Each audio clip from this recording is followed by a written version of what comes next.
আজ বানাবো ঘুগনি, একদম সিম্পল মশলা ছাড়া। তো আমি প্রথমে আলু আর মটরটা দেখো আমি কুকারে একটা সিটি দিয়ে নিয়েছিলাম। তারপর এখানে কড়া গরম করে একটু জিরে ফোড়ন দিয়েছি, একটা তেজপাতা আর দিয়েছি দুটো পেঁয়াজ কুচি। পেঁয়াজটাকে ভালো করে ভেজে আমি উপর থেকে দিলাম একটুখানি গ্রেট করা আদা। এখানে কোনো বাটাবাটির কোনো ঝামেলা নেই, আদাটা একটু গ্রেট করে নেবে বাস। সাথে একটু টমেটো, এগুলো ভালো করে ভেজে নেব।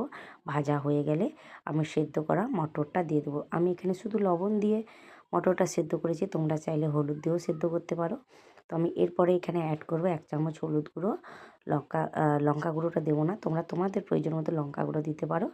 আর যেমন জিরে গুঁড়ো একটু ভেজে জল দিয়ে ফুটিয়ে নামিয়ে নিলেই রেডি।